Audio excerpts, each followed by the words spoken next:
morning, Pomfret. Your first chapel speaker is the better twin. Your second chapel speaker is excited for JV hockey season. Your third chapel speaker was the best Roblox soccer player before Gertification. And your fourth chapel speaker was terrified of cows as a kid. Your first chapel speaker is Aidan Norton. Your second is Alex Haggerty. Your third is Ngan, Gurt, Your fourth is Charlotte Reis. Enjoy.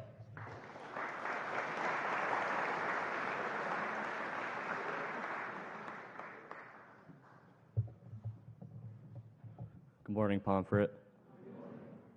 There's something grounding about repetition, the way familiar actions can bring calm amongst moments of change.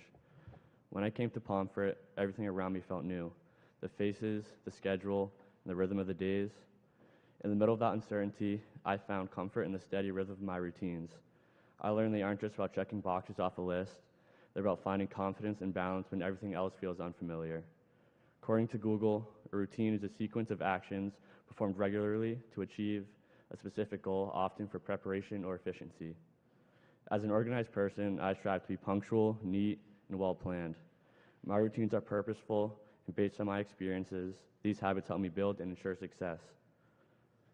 Some tasks in my regimen vary in duration, while others are simple pre- and post-game rituals designed to optimize my performance both on and off the ice. They provide me with comfort and confidence every day.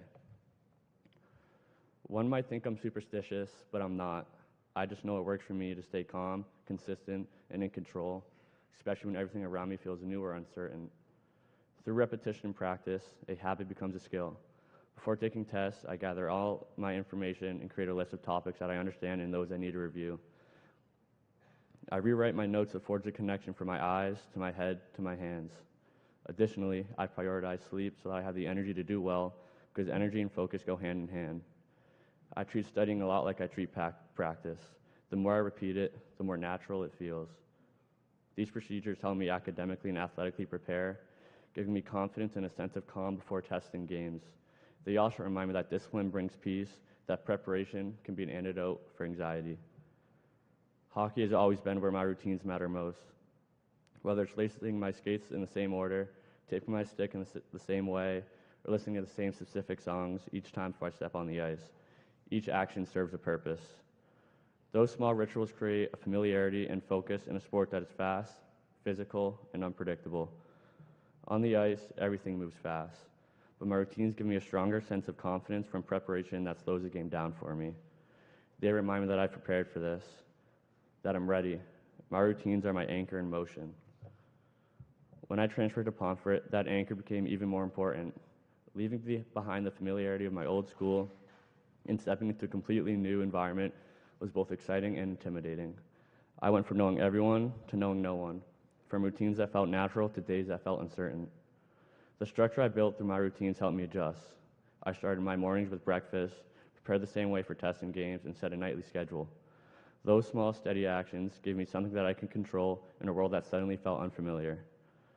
At first, it was the little things that made me feel at home, unpacking my gear in the locker room the same way, reviewing class notes in the same spot in the library, or eating dinner with the same people every night. These routines may sound minor, but they became my foundation for belonging and made Pomfret feel like home. My routines were not just about preparation anymore, they were about connection. As I settled in, my routines began to blend with Pomfret's chapel mornings, school meetings, and late night study halls, all of which became a part of my routine. I learned that structure can actually open you up to new experiences, not limit them. Because I had my foundation, the habits that kept me focused, I could immerse myself fully into the unpredictable parts of life here. There are new friendships, big games, and the challenges of pushing myself academically. Over time, I began to understand my routines represent more than organization. They reflect who I'm becoming.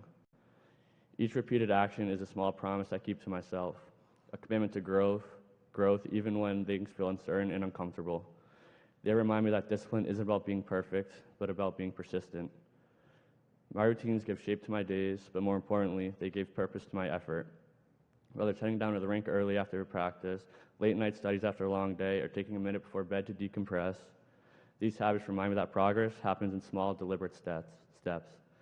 In sticking to my routines, I've learned not just how to manage change, but how to grow through it. At the end of the day, I know if one of my rituals is missed, it won't signal failure. Routines aren't rules, they're reminders. They help me reduce stress, create order, and stay grounded in an ever-changing world. More importantly, they've taught me how to adapt. They remind me that success isn't about being perfect, but it's about being present. Now for my gratitudes. To my teachers at Pomfret, thank you for pushing me to think deeper, to work harder, and for challenging me to grow both inside and outside of the classroom. You've shown me what truly means to learn, and I'm grateful for the ways you've shaped me in my time here. To Coach Gothos and Coach Willanen, thank you for believing in me and giving me the opportunity to come here and be a part of something bigger than myself. The lessons I've learned from you will stay with me long after I leave the ice. To Ms. G and my advisory, thank you for making Pomfret feel like a home away from home as soon as I got to school. And thank you for being so personable and helping with any sort of questions I may have. I look forward to advisory dinner every week. To my friends, thank you for being my second family here. You guys find a way to brighten my day, even if I'm not in the best mood. My experience at Pomfret wouldn't be the same without you.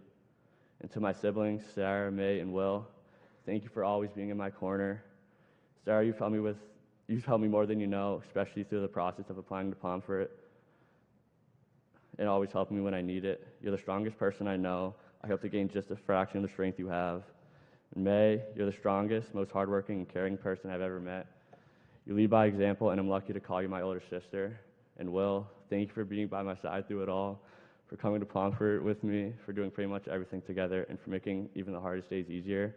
I love you guys. And then my mom and dad, I wouldn't be anywhere without you guys. Thank you for always pushing me to be a better person, to become the best version of myself. You've taught me what it means to work hard, stay humble, and treat people with respect. Thank you for showing up to every game, for the phone calls, and for knowing what to say when things feel overwhelming. You've supported every dream I've had and guided me through every challenge. The sacrifices you made and the love you've shown have shaped who I am today. I hope to make you proud in everything I do. I love you. My name's Aidan Norton, and I'm a 2-year senior here on the Hilltop. Thank you.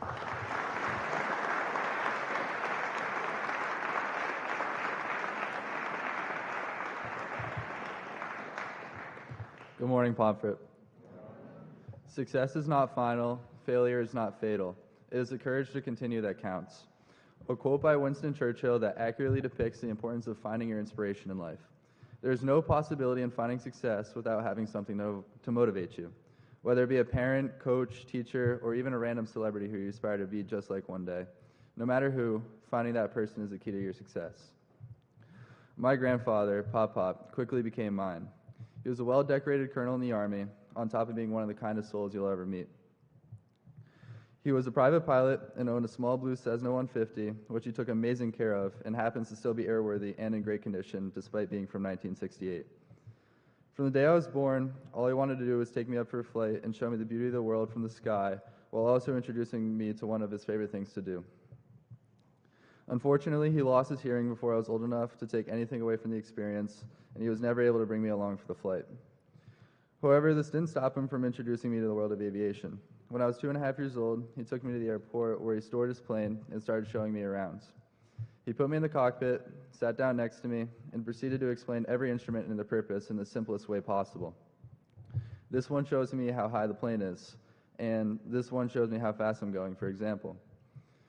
As a 2-year-old, I could really only focus on playing with the yoke, pretending I was actually flying the plane while disregarding the instruments as, they're cool, but not too important.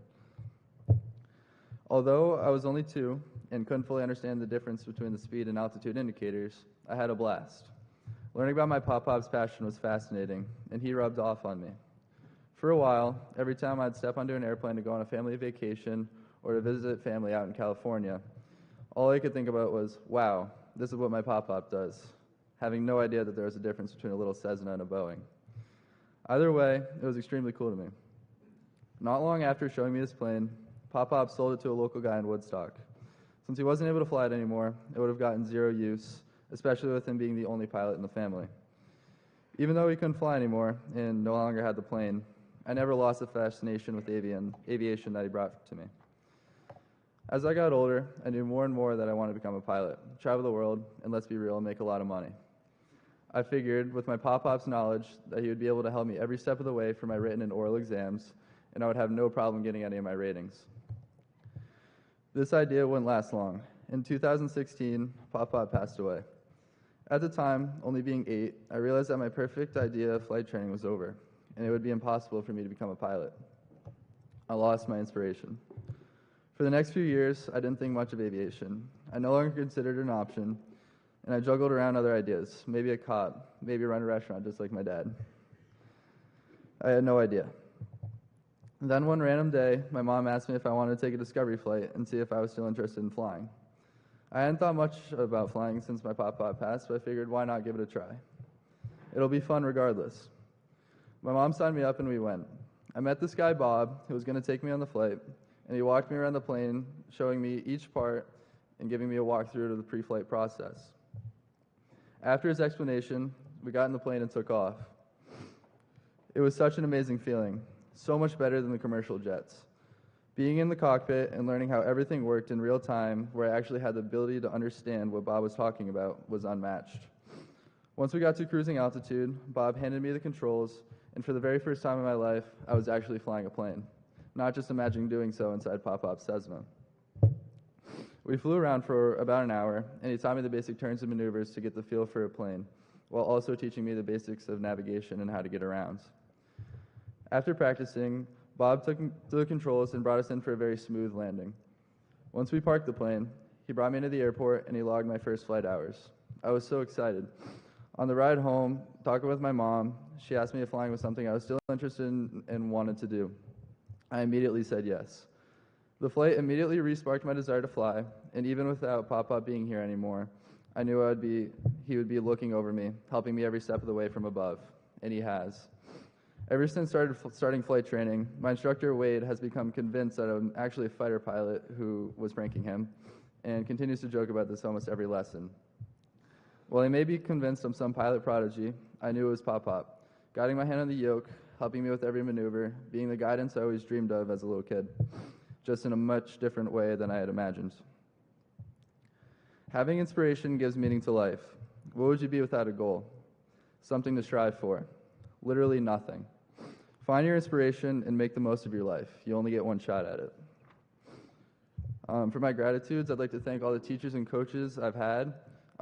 You've all made such a positive impact on my life, and I'm very grateful for you guys.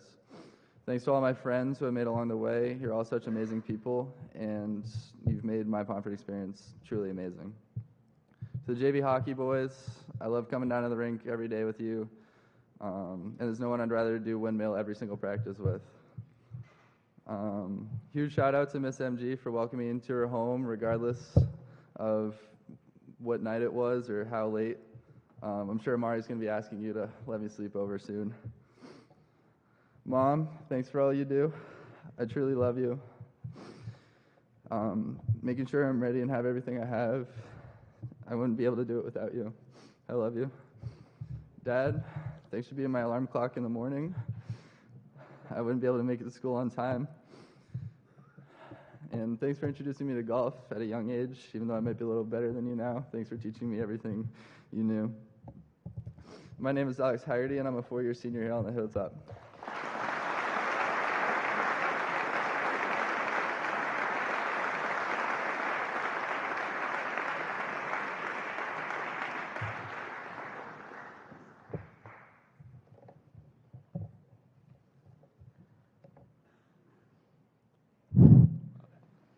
Good morning, Pomfret. When I was younger, I had this unshakable fear of crossing the road. And if you live in Vietnam, you'd understand why. Pedestrian crossing laws are more of a suggestion than a rule. People just walk wherever they want with their eyes closed, trusting the 4 ton of metal coming their way wouldn't hit them. I remember that tightness in my stomach, that panic that froze me every time I saw a car coming. For years, I had to cling to my family members just to get across the road. But it was one faithful late afternoon, I decided I'd had enough. I wanted to conquer the fear that had restricted my freedom for so long. So I waited for the road to clear, took a deep breath, closed my eyes, and ran as fast as I could to the other side. I was rushed to the hospital later that same afternoon for a fractured skull and a few other broken bones.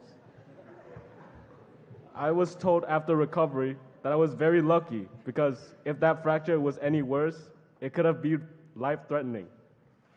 But here's the thing. I don't look back on that day with regret or embarrassment. I look back on it with pride because even then, I tried. I acted, I pushed against fear, and I learned something that still defines me today. The fear of pain or even death should not stop your desires. I'm not saying you should throw yourself at a speeding car to prove a point. But if you have a purpose, you should live for it until your last breath. At that age, though, I didn't really value life. I remember eavesdropping on the wrathful business calls my parents would have with their employees. They always follow the same formula. They start with addressing the mistake, explain the damage to the business, and end with the same question. What is your purpose here? I know that question wasn't meant for me, but it stuck with me. It echoed in my head for years. What is your purpose? It became this invisible weight I carried around, something I couldn't put down because I could not answer it. It is this question that made me become disillusioned with life. And because I couldn't answer it, I felt the lack of value in life and living. I became detached. Living started to become secondary, like it was a distraction from the real task at hand, finding the purpose to keep going. The question became more important than life itself. A lot of time has passed since then, and I still think about that question occasionally. But only now do I realize how obvious the answer was and how much I had been ignoring it when the question of purpose mattered most. My purpose in life is to want. When we live, we engage in pursuits that inspire our existence with meaning and coherence. Through these deliberate actions, we cultivate purpose, direction, and a framework for understanding ourselves and the world around us. As long as our desire to engage in these pursuits persists, our choices are validated to fill the time in our lives and that give us purpose while doing them. To live is to want. That is why we want to live. But our pursuits are inherently uncertain. When we pursue our wants without deliberation, without reflection, and without attuning ourselves to the consequences, life imposes corrective resistance. These challenges, these confrontations with consequences, are not acts of cruelty, but of instruction. It draws the line between living and greed, serving as the scaffolding for growth. My understanding of purpose in the past was limited by a life not yet fully lived. Back then, I was blind to my own purpose because I didn't open my eyes when the vehicle of purpose was right in front of me. I was nameless. I was not Gurt. I was none, like nothing.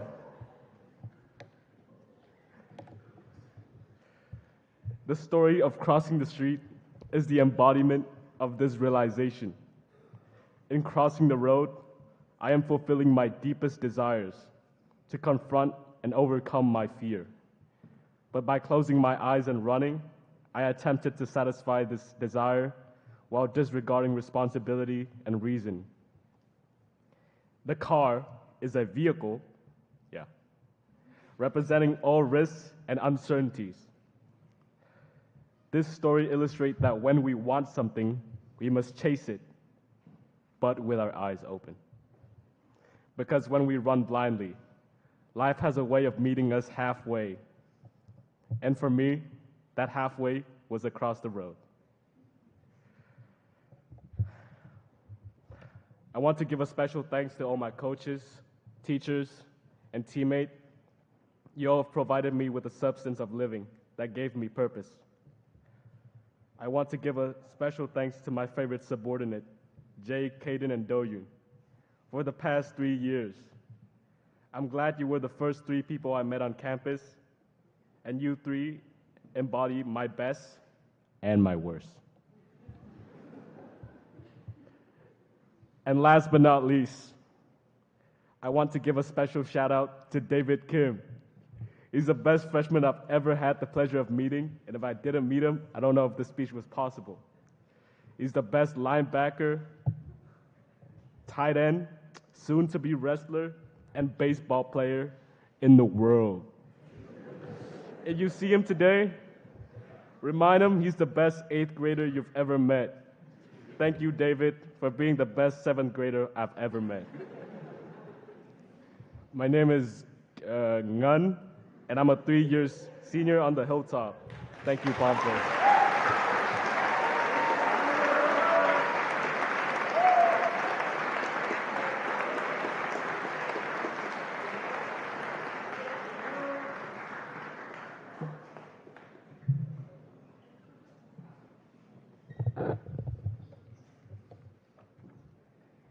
Good morning, Pomfret. My name is Charlotte Reis, and I'm a 4-year senior here on the Hilltop. Before I tell this story, I would like to thank those who've helped me get here. First, Mom and Dad, I love you more than you know. Dad, I've said it before, and I'll say it again. You're my biggest critic, but also my biggest supporter. Thank you for telling me when I can do better, but for also being proud of me even when things don't go according to my plan. Mom, there are a few things I love more than our Saturday morning routine consisting of gym sessions and errands afterwards. Thank you for teaching me how to work hard and persevere. Thank you, Lena, Wolf, Carolina, Reis, Alex, Anishka, Rowan, and Sarah, and Liliana for being the best role models and friends I could ask for. I miss our times on the Hilltop together like nothing else. Thank you to all the faculty I've had the opportunity to interact with and learn from. I'm so grateful for all your sincerity and wisdom these past few years.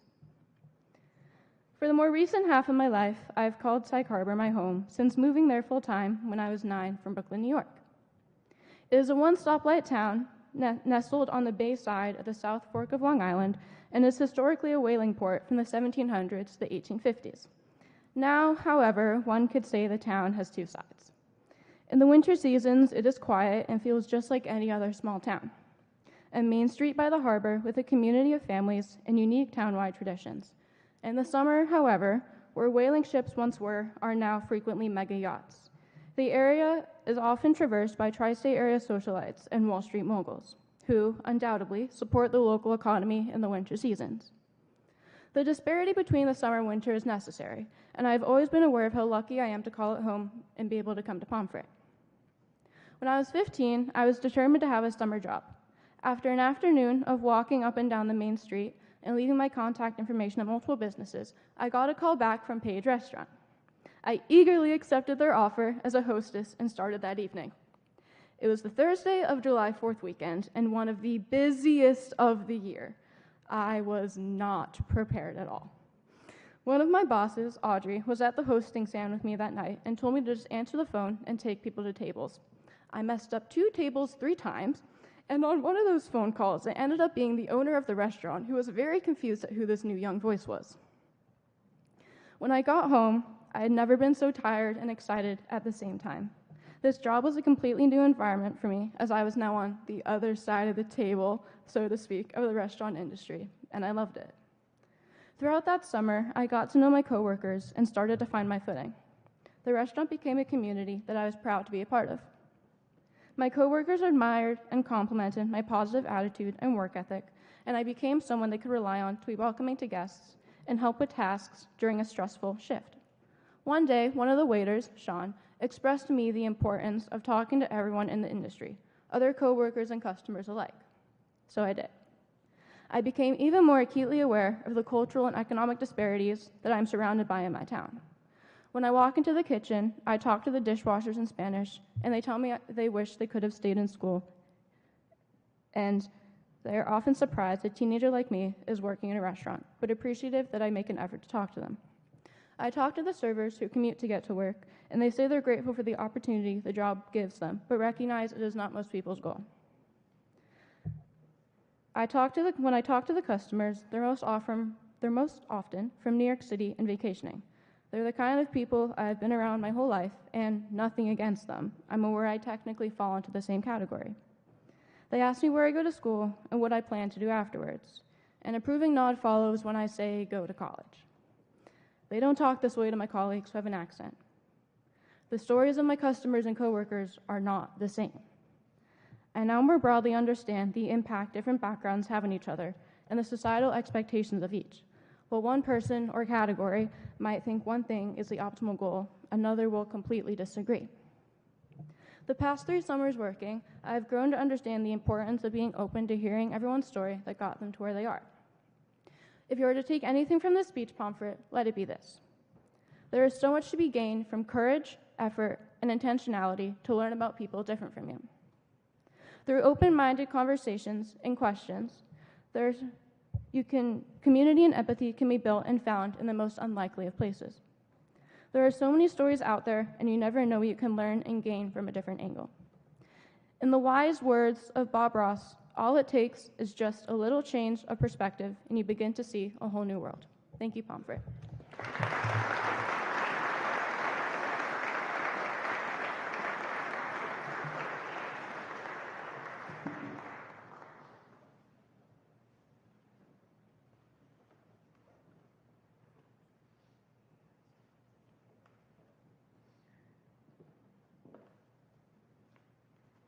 Good morning, Pomfret. Thank you to Aidan and Alex, Ngan, and Charlotte for sharing so openly today. I loved the why did I cross the road joke. That was outstanding. And what a punchline. Good delivery on that. I think you caught us all by surprise. As we're seeking our purpose, remember his wise words. Keep your eyes wide open, please. Today we had 4 chapel speakers. What a treat, but it also means that we're tight on time. So no more comments from me. We will greet and congratulate our speakers in the hallway of the schoolhouse. And seniors, would you lead us out? Thank you.